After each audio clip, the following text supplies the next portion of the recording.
Hello viewers, welcome back. I am Praveen. You are watching Module 2 of C++ Q&A. And in case if you have not watched Module 1, then do watch it. So let's begin.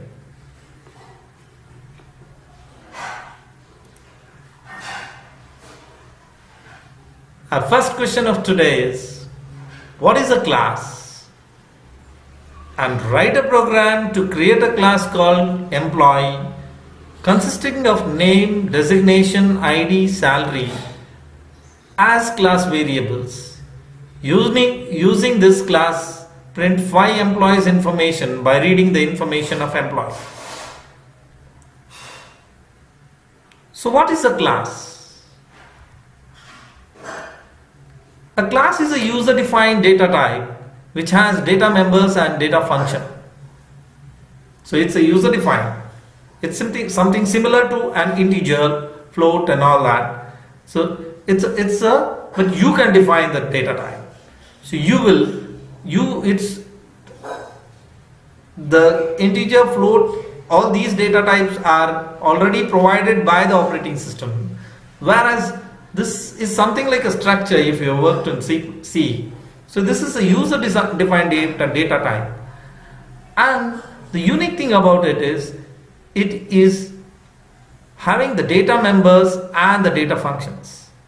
So the data members means all the variables, like what all variables you want to have. Like if it is an employee, then you will have the employee name, employee ID, employee salary, employee designation, all these things. So could be the data members of the class.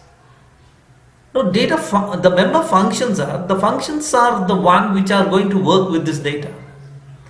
So data members are the data variables, and members functions are the function used to manipulate these variables, and together these data members and member function defines the properties of behavior of the objects in the class.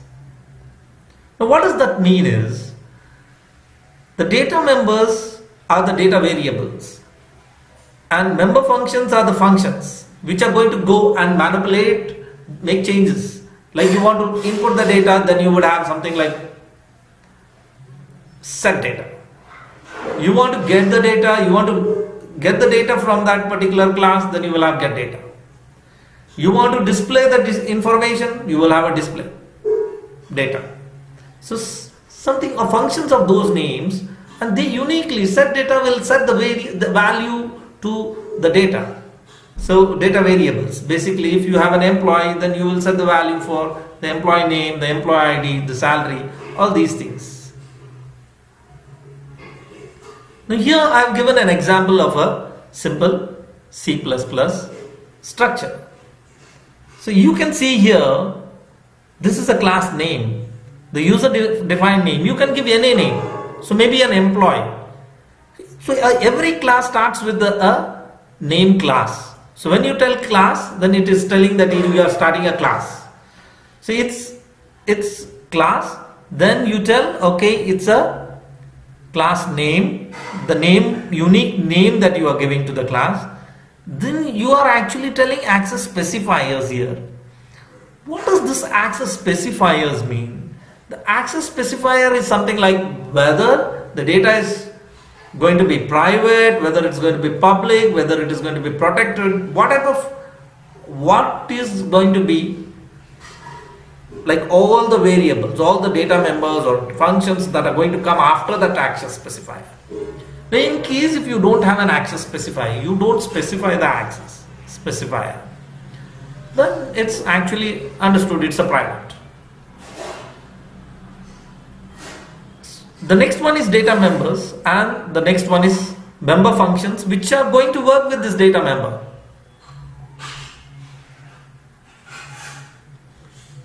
So I'll show you an example of this. So let us understand this here. Classes is a user defined data type. In fact, objects are variables of type class. So class is just like your integer, but just being an integer, till you don't name the variable, you cannot use it. So you tell integer I, so then I becomes a variable and you can store some integer into the I. Similarly, by just creating a class does not specify anything. So you can use that class name. Maybe a fruit is a class. Then you can tell, okay, mango is a class object name. So now in mango you can store some value. So objects are variable of type class. Once a class has been defined, we can create any number of objects belonging to that class. Like you have an integer. Okay. So you can make any number of integer. You can have I, j, k, or you can have a salary. You can have so many integers. The similar thing, once you have a class, okay, a class of type fruit, then or a class of type employee, you can have any number of employees. So that is you can create any number of objects. So once a class has been defined, we can create any number of objects belonging to that class. And each object is associated with the data of type class with which they are created. So each object is going to be unique. It's going to be having its own values, but it is going to be of the type the class for which it is defined. Similar to like you have an integer again, like you have I, j. I will have its own value, j may have its own value. Okay, but both are of type int. The similar thing, the objects created of that class are of the type class, but they will have their own values. The syntax to create an object is not different than the syntax used to create an integer object in a C. If fruit has been defined as a class, then the statement is fruit mango. I'll show you a simple example. I'll show you a simple example, like you can see. Here I'm simple class example I want to demonstrate to you. So every actually C++ program you will start using standard. So let us see standard and this particular program yesterday. The namespace yesterday is the first line is actually telling, and you will include the standard library. So everything that you include in this particular all the bracket, the opening and closing, define like IOStream or whatever like COut, you are writing and all this, that particular file will get included in this particular system. All these data types basically using namespace standard. This tells that it makes the standard class library as global. So the standard class library, it will make this into a global space. So it will be accessible if at all any function of a standard library is being used, it will be directly accessible. You will not have to be specifically calling them separately, like you don't have, it is having a global space, global scope basically. Now in this class you can see this is a class and this is the access specifier. If you don't specify this access specifier, then it's private. So this string Greek name is actually a global space. So it's a public space. So anywhere from any program you can actually directly access this using the object. And this is a function, this is a member variable and this is a member function. Now this member function is also having a global space, like public. It is public and it is actually accessible from anywhere. So you can see here, what we are doing in this particular function, print name, we are actually printing the variable, the data which is stored in Greek name. The main function is starting from here, and the main function is having the value. We are creating an object obj1. So geeks is the class, and you are creating an object of geeks class obj1, and you want to access this particular variable, that is geek name. You can just use the obj1, that is the object name, dot specifier, and then you can use the variable name. Because this particular variable or data member, because this data member is having it's a public, you can directly access this from the main. So object.geekName, and you are telling it's Ajay, and then you are calling object1 dot print name. So you are calling this function print name, which is again inside the class. So you're calling, and what this function does, it prints whatever object name the data member name you have given for this object. So the geek name, whatever you have set, that is what it is going to be printing. So when we run the program, it should actually print geek name is equal to, so it's going to be printing Ajay. So let us run this and check. So I'll just have compiled this, I'll execute this. Okay, so now I executed, I'll show you this. So just see, the geek name is Ajay.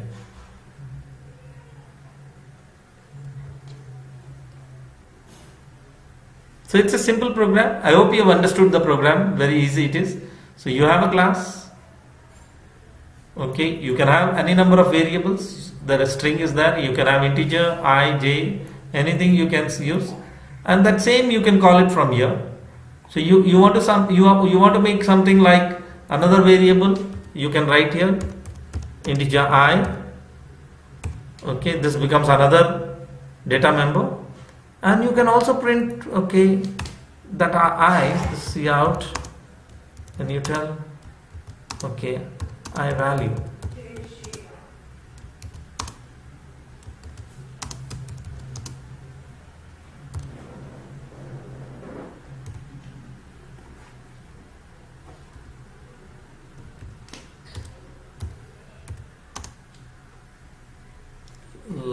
So we will have to set some value for this I. So you can also call this again similar to this obj1 dot I is equal to maybe 10. So let us compile this again. I'm compiling this. So it's successfully compiled. I'm building it and executing this. So now you can see the geek name is, so as it is given here, the geek name is Ajay, I value is 10. So this is the value it set, and this is what is come. So I hope you have understood very clearly what this is. Program very well. Now the next one is,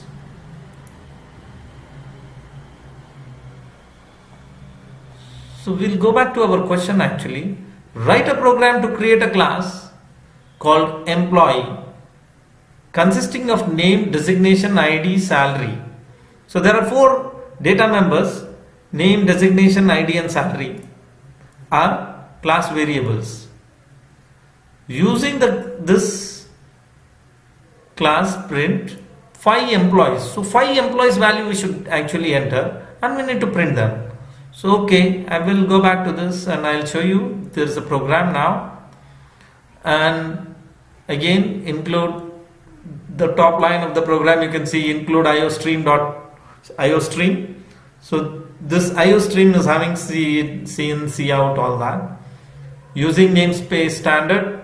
So you're making standard library global with a global space, and here you have your class.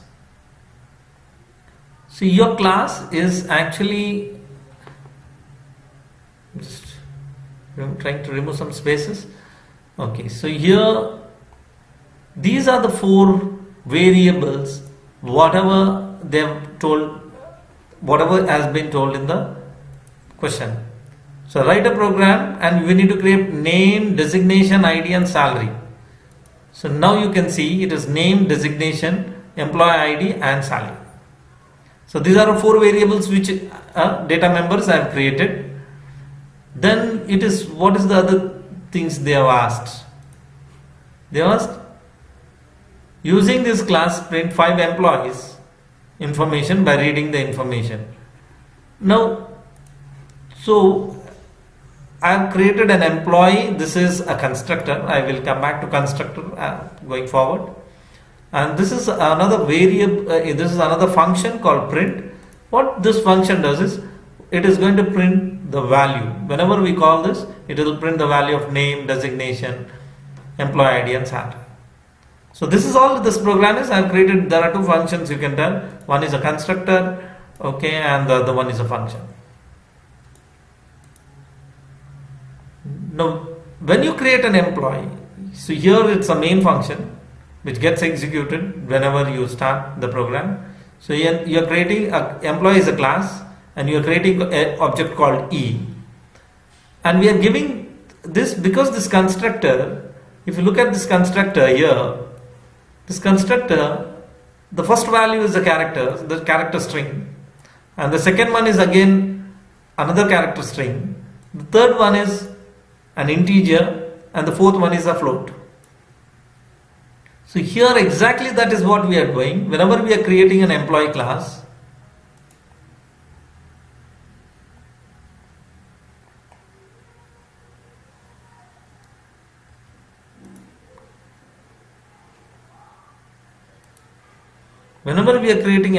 class E, we are writing the first one is a string, so it's a name actually, and the second one is the designation, the third one is an employee ID, and the fourth one is a salary.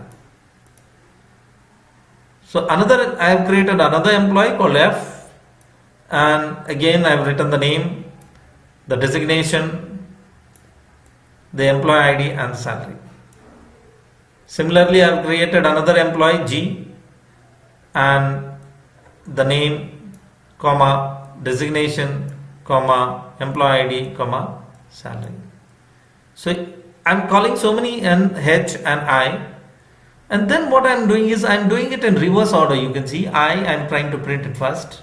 So naturally first is Modi, general manager, then it's going to be Rahul, okay, then it's going to be Krishnan, then it's going to be Rajan, then it's going to be John. So this is an order in which it should be printing. I hope the program is very clear. It's the most simplest program I could think. I have just done that. And let us compile this and I'll explain to you. Okay, it's compiled and I will build this and I'll execute this. Okay, so you can see here now, if you go on top, the first one is, you can see the name Modi's come, general and employee designation, employee ID and salary. Then Rahul, then designation, employee ID and salary. Then you have again Krishnan, manager, employee ID and salary. Rajan, deputy manager, employee ID and salary, and so on. So you can see whatever we have given there, those all details have come. So it's working fine. So I hope you have understood, and the program is very simple. You can actually maybe note it down. It's very, very simplest program I could do for you.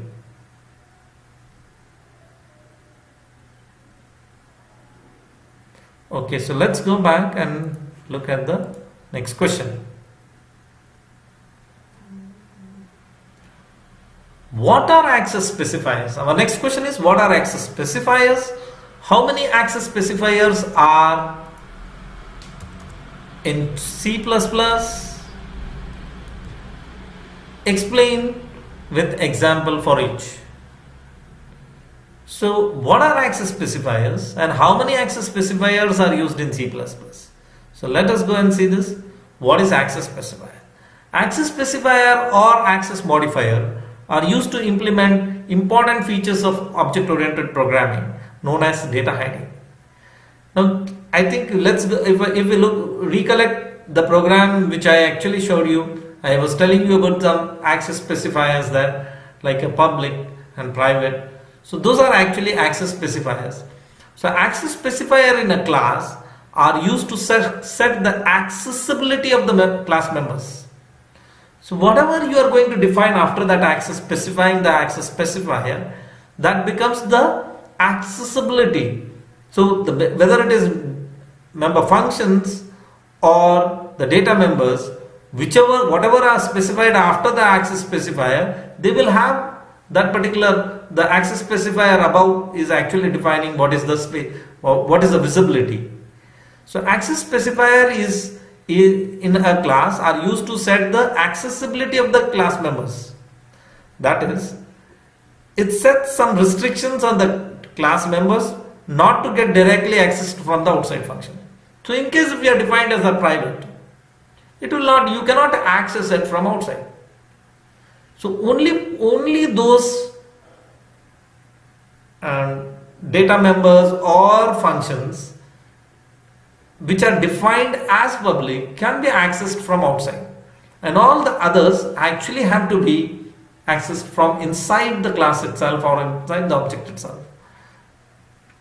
So here I have given some access specifier how it is, though you have already seen a program. Here you can understand. So a class, and you tell private. So every data member and member functions that will be defined after the private will be totally not accessible, cannot be accessed from within the class. Can only be accessed from within the class. So cannot be accessed from outside the class, basically. The public data members and member functions can only be accessed from outside the class. So can only be accessed, and in fact it can be accessed from everywhere. So it can be accessed from anywhere, inside and outside. But the public one is to access from outside, and that's the whole purpose. We are actually making it public. So three type of access specifiers are there, or access modifiers available in C++, and that is public, private, and the third one is protected. If you do not specify any access modifier for the member inside the class, then by default the access modifier for the member will be private, as I have already told you this. Let us now look at each one of these access modifier in detail. So let us have actually in detail we will go through. So how they actually visibility, etc. What are the details of this each access specifier. So if it is a public, all the class members declared under the public will be available to everyone. So for the whole program it is available. Okay, any function, any class, any function can actually access the public functions or the public members. The data member and member function declared public can be accessed by other classes too. The public members of the class can be accessed from anywhere in the program using the direct member or operator using access operator with the object of that class. So let us see an example actually. Public class access specifier. I have written one program which I can show to you. So it's similar to the simple program that you've seen. Again, I'm trying to show you another program. So here what you are doing, you can see here, we are including iostream, including the iostream file. Then you are using namespace std. So you are making standard library global. So you are using namespace std. The class circle, so this is a circle class, and in this circle class you have one variable called radius, and you also have a one which is, you call this as a data member, and this is member function. So you have a member function called compute area. So this is it about the class. It's just the class ends here, a simple one, just one variable radius and one member function, that is compute area. And what you are doing inside the member function is you are multiplying the pi into 3.14 into radius.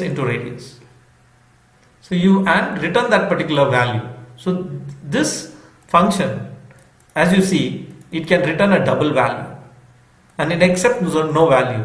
So this whatever you're writing here double is actually the return value that the function which is going to call will receive. Now let us go to our main function, from where we are creating an object called circle. So this is a circle class. Okay, and of circle class we are creating an object.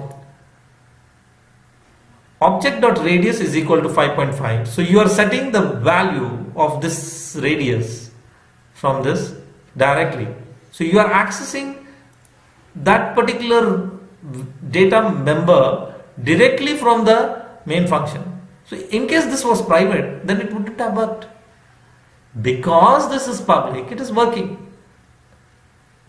Now what we are doing then, we are just object.radius, you are printing this object.radius, you can access, it will print 5.5 again, and you are then calling this object.compute_area function.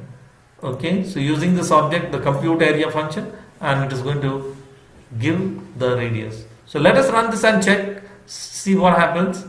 Okay, so I execute this. So I can show you here. You can see, so the radius is 5.5. So radius is, so here it's 5.5. Area is the whatever value comes from 3.14 into radius, that is 5.5 into 5.5. So it is 94.985. So this is the value which is there. So I hope you have understood very clearly. It's very simple. Okay, anything that is defined as public is accessible throughout the program. So you can access this in any program. Here you can access those variables directly from main also.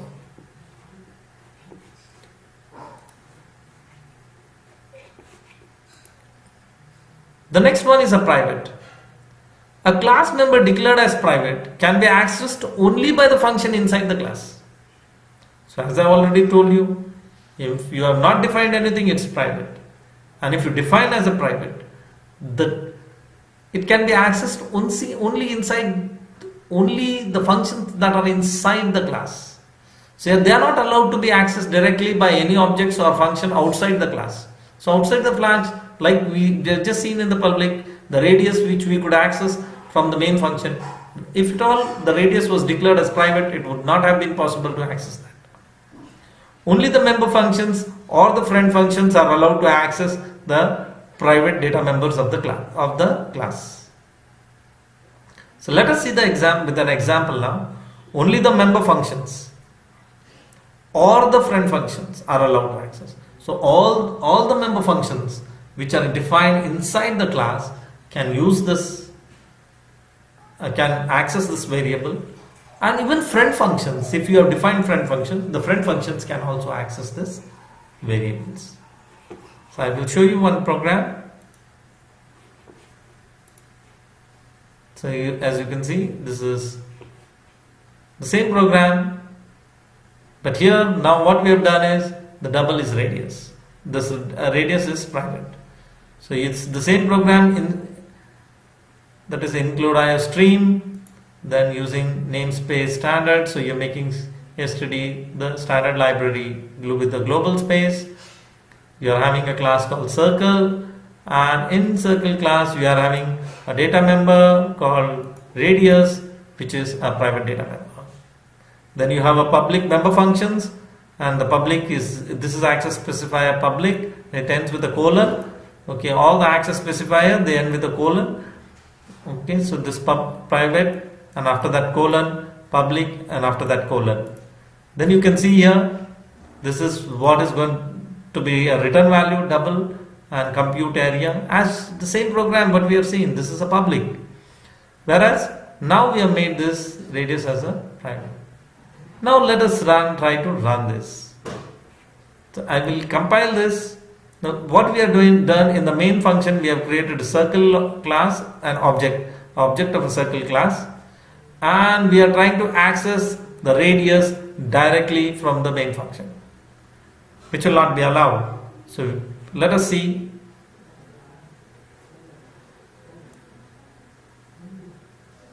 So I want to show you that it may have error. Compilation failed. So you can see here the compilation is failed because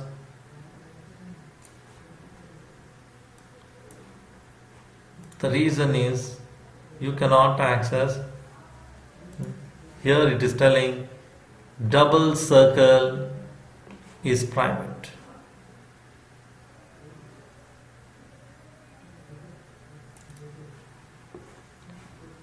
So you can see here this particular access specifier error, double circle radius is private. So because this is private, you cannot access this. So what you can do now, you can actually make it public, or you cannot access it. So what we can do is we can actually create one constructor. Okay, but I think you've understood this. This is it about this program, because we have already executed the public one and we have seen how it works.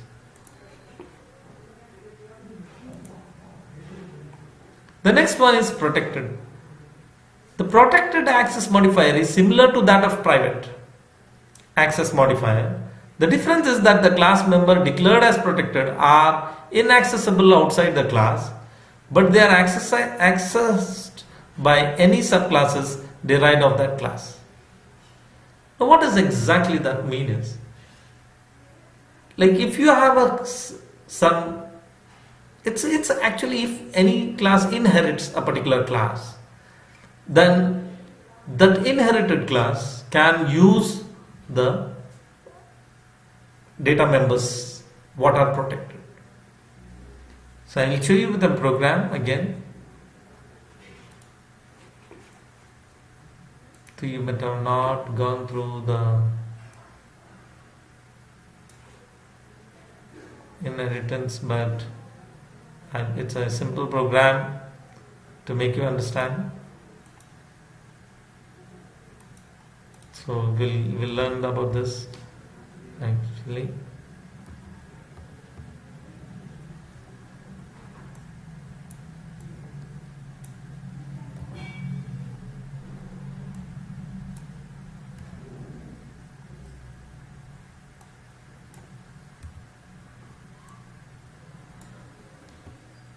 Okay, so see here, there is one parent class.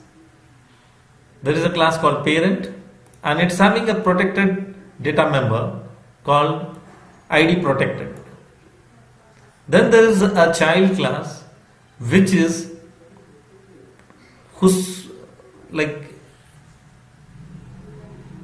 inheriting this parent class. So subclass or derived class. So class child is inheriting the parent class, and the parent class, the child class is having public functions like set ID, and here you can tell ID protected is equal to ID, and you can also display this. So in this particular class, though this is outside, this is a different class, but it is derived from this. So this class, this is the parent class of this class. So you can actually, we have inherited that parent class, the child class.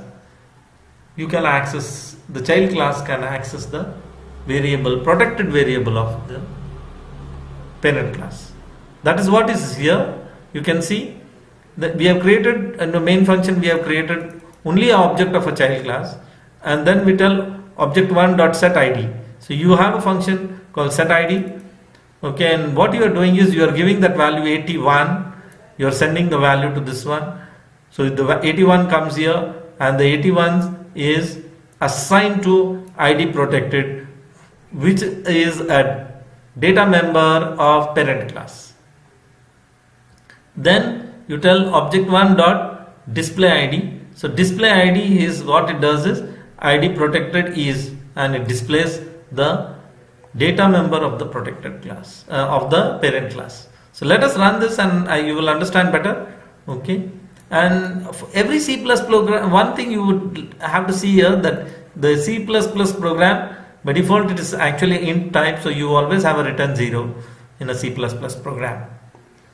A C++ program by default is an int. Okay, even if you don't write, it's an int, and you will have to return 0 for a program to work properly. So let us compile this. Okay, it's compiled successfully. Then let me build it and let me execute this. So I'll show you this. So you can see this is 81. Okay, so that is what it is displayed. So I hope you understood it very clearly. Okay.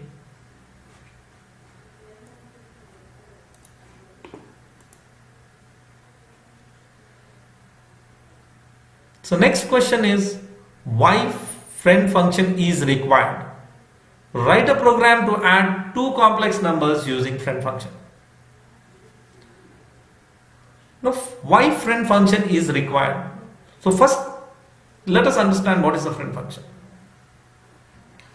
A friend function of a class is defined outside the class scope. So a friend function is not inside the class. It's outside the class scope. So it's not a data member. It is of some other, maybe of some other class data member. It's some other class function, member function. It's not a member function of this particular class. It may be a member function of some other class, or it could be also a member function. It could be a global, just a function which is just outside the scope of this particular class. So you can have a friend function of a class is defined outside that class scope, but it has the right to access all the private and protected members of the class. Once you have defined that this function is a friend of the class, that particular function or that particular class can access the private and the private and the protected data members of that class. Even though the prototype for friend function appears in the class definition, friends are not member functions. Of course, you will have to specify that this is a friend function inside the class itself. But a friend function is not part of the function. It is not part of that particular class. It is not, does not belong to that class. You are just telling inside the class that this is a friend. So that friend function could be a function of member function of some other class, or maybe outside the scope. So it can access anything else. So it is outside the scope of this particular class. A friend can be a function, member function, or a class. So a friend can be a function, a simple, any ordinary function, a member function, a function of some other class basically, okay, a member function, or a class. So it can be even a class can be a friend. So if you make a class as a friend, some other class as a friend, then all the functions which are inside that particular class are all friend. So, or a class, in which case the entire class and all its members are friends. Why friend function is required? Our next question was, why friend function is required? No, why friend function is required? Truly telling, friend functions, like you want to transfer the messages between two particular class. Okay, so the one class cannot access the data member of another one, and you want one particular function which can access all the private variables. But definitely this is not what you want. This is not good actually. So okay, friends can be a friend of more than one class. Hence they can be used for message passing between the classes. So information passing from between the classes. If you want to have a data going from one class to another, then you can use a friend function which can access 2-3 classes and actually pass the data between the classes. To declare a function as a friend of a class, precede the function prototype in the class definition with the keyword friend. So how do you actually specify it as a friend function? You have a friend, you define the function and precede that function with the friend. So it becomes a friend function. You can just see this is the function name, that is void sum complex A complex B, and friend, you have preceded it with friend. So now this particular function is become a friend function. I'll show you one example now. Example friend function, and just going to show you very simplest function first. Okay, friend function, simple.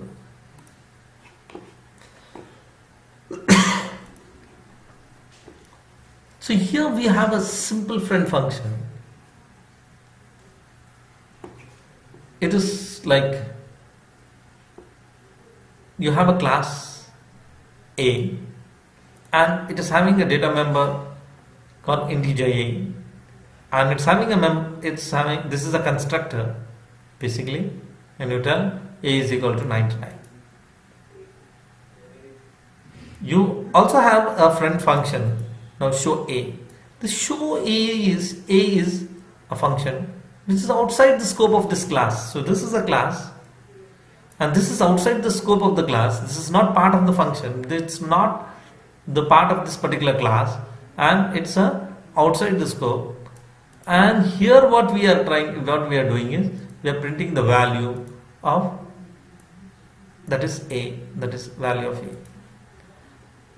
Now because this is outside the scope, we will have to actually send that class. So we are sending the variable, actually so a class itself has to be sent here, the object, and that object will be used. Using that object we will be able to print whatever the value of A is in that particular object. So here you can see a main function. It's the simplest of the simplest program. So you tell A, the class A is there, and you create one small a as an object, and you are calling this show A function. You are giving this object A, small a object, sending it as a value. Once this received, which is actually received as X here, so what you are doing, X dot A, so which is nothing but this 99. So you are printing this value. So let us done. So it's simple, only 2 lines program. You can see in the main only 2 line is that, and here also we are just one function with just having only it's a simple function. We are just printing the value. It's outside the class, and this class is also having one integer type. So it's a simple one. Let me run the program and show you. I compile this, okay, build this, and I execute it. So you can see here it is telling, so what we are printing, you can see here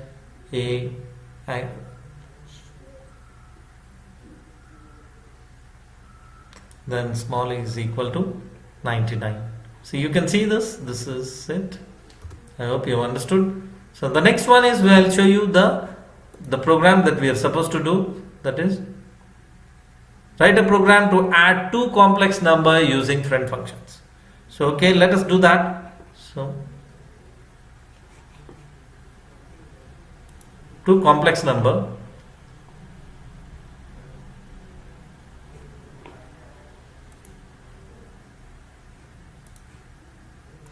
Okay friend, before I actually go into the executing that complex number function, I want to explain to you that even a class can be a friend. So I will give you first I will show you how a class can be actually made a friend. So again the same program you see here, but here in this particular program what we have done, this is a class A, similar to what the program that you had just seen. It's class A, and you have one private variable or data member as A. Then you have, you are assigning value 10. you're telling you have one friend class B. Now this class B is there, and you're telling this class B is a friend of the class A. Now what you do here, the class B is having a public member function called show A, and this is actually displaying the value of the private variable of class A. So you are trying to display that. So we created a class AA and we created another class called B, and using the B dot show A. So you're using B dot B object and you are calling the function show A, and you are sending the A, which is a private. You are sending only the class A, and you are sending class A, and you are trying to access, and you are displaying the value of it. So I'll show you. See, and now if you have more functions, if you have show A and you want to tell display, or you are get data, whatever you want to have, if you have more functions defined here or more data function member functions defined here, then all the member functions of class B will be able to use the private variable of class A. So I'll execute this and show you.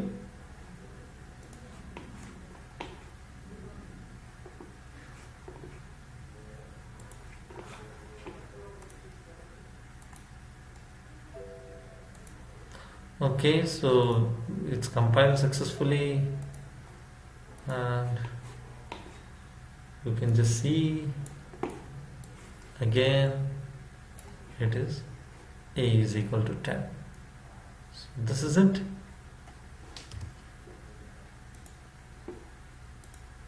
Okay, so the next one,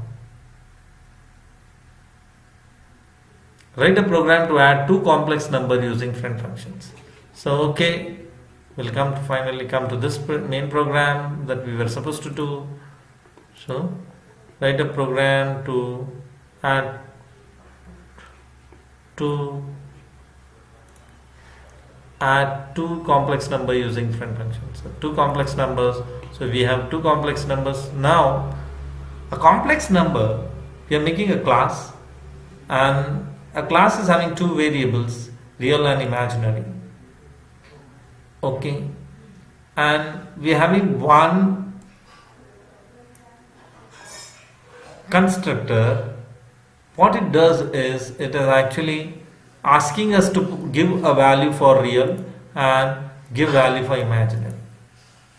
Then we also have one friend function called sum, which is outside this particular function. Okay, sum. And what this function does is we give it two objects of complex type, of this type, two objects. Okay, so we may have to create two objects for that. So we give two objects, complex A and complex B, and what this does is it creates another object basically, and it actually, what it does is it is having two variables here. One is real and imaginary. Now it is adding the A dot real and B dot real. So the real of both these objects are added, and the imaginary of both these objects are added. Okay, and it prints the sum of the complex number, and sum of two complex number, that is real. This is the real part and the imaginary part. The sum of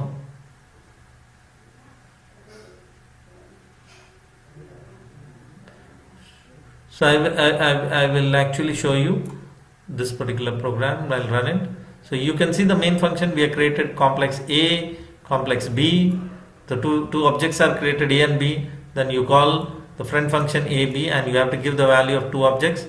And because it requires two objects, to add the real and imaginary part of these two objects. So let me execute and show. This is again similar to one of the class that simple function I used. The whole reason behind showing you that simple function was make you understand in the simplest way, so that you could understand this more easily. because it was having more line of code, and I felt like you would understand more better in a simpler way.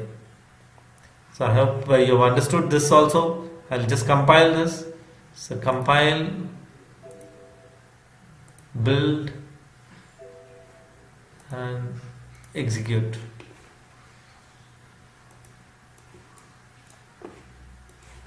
So okay, so it is asking enter a and b, where a plus ib is the first complex number. So we will have to enter the value of a. So maybe I will enter it as 10, and it is telling enter the value of imaginary variable b. So I will enter it as 44. Then it is enter the value of a. So again we will have, because we have created two variables. You can just see here. So the first time complex a, so for complex a it has taken the value. Now it is taking complex b, another variable. So I will give the value of something like 20, and because I have given 44, okay, let me give 55, so it will become 99. 55, and see, let us see what happened now, because it's 10 and 20. So you see the sum of two complex number is 30 plus 99i. So it is added and it is displayed. So I hope you have understood this clearly. It's an easy program, so you might have understood.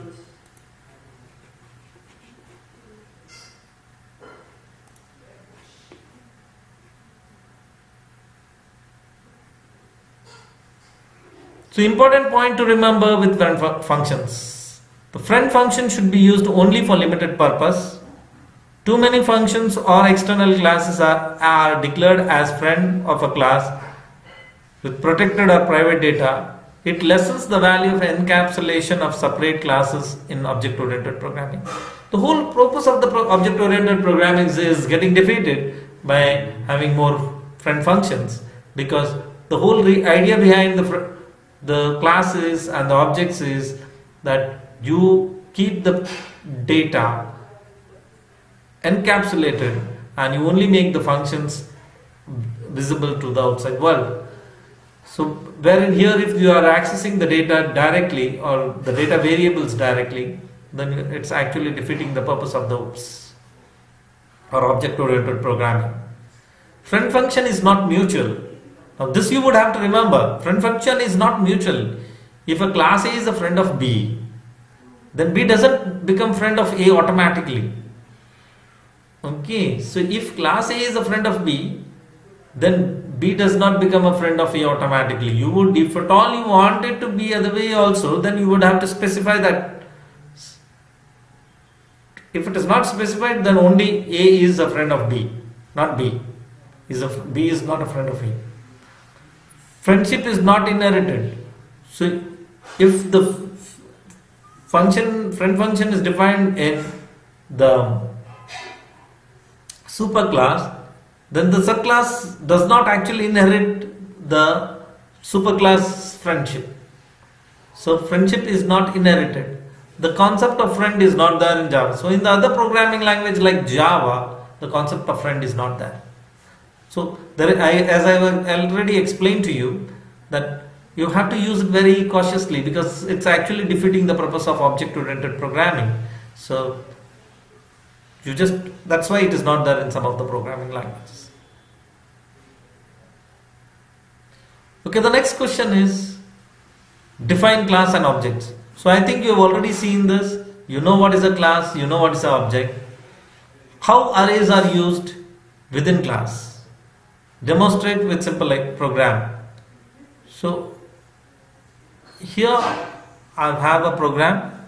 Now in a class, how array is used. So we have a student program. Okay, so your student roll number is there, and you will have 5 marks. So 5 papers are there, and 5 subjects are there, and 5 marks. So marks, and the size as it has been defined is 5. So we will actually accept 5. So here I'll run the program, but here I'm trying to show you more clearly. So you can see here the student class is there, and we have data members are roll number and marks, and marks is an array of 5. Then you have two functions which are going to work on that, that is get data and total marks. Now you can declare the function inside, and you can actually write the body of the function outside. So here you can see get data, but whenever you are having the body of the function outside, you would actually have to tell you will have to specify, okay, with the access specifier, you will have to specify what type of, like this is a student class, so you will have to tell this belongs to a student class. Okay, so students class and get data. Then you would again see here also total marks, then void student, and then you have a total marks. So what do we do in this get data? So in the get data we are trying to see, you can see this is display enter roll number, and we are actually doing cin, we are trying to accept the roll number from the outside part. Then what we do, we are actually, once we enter that, we will accept 5 marks. So we will accept 5 marks, and we will store it marks 1, marks 2, marks 3, marks 4, and so on. So marks 0 to marks 4 basically we are storing in marks. Then here you have total marks. So what this program does is it's adding all those marks and it is displaying the total marks. The main function you can see, this is the main function. I think okay, one bracket is missing. So then the main function you are actually creating an object of stu of the student class, and then stu object you are calling the get data, so you are accepting the data, then stu object and you are calling tot marks function, and you are displaying the data.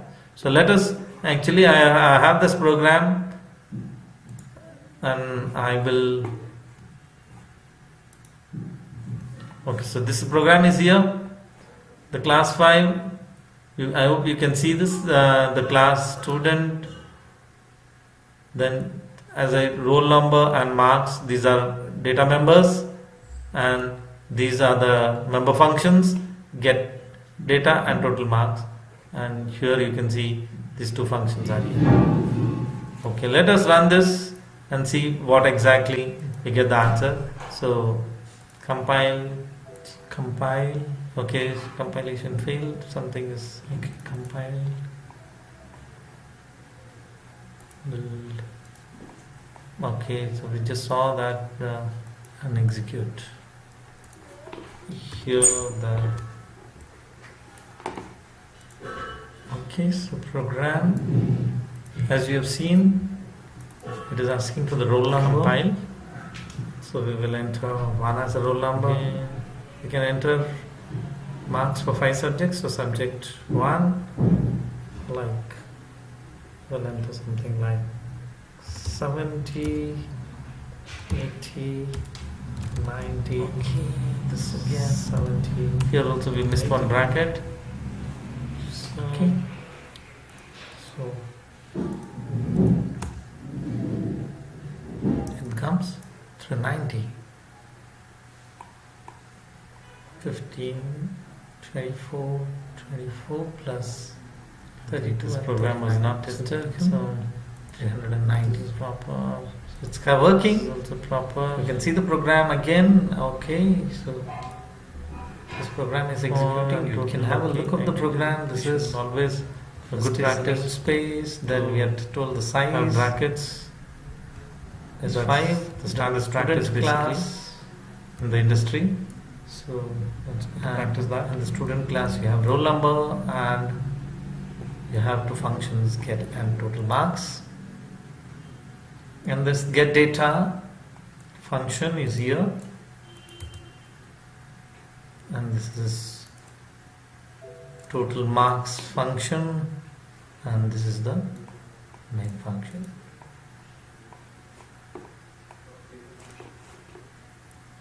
Okay, that's all for today. Thank you, friends. Thank you, viewers. If you have enjoyed learning, then please like, share, and subscribe our channel. Thank you.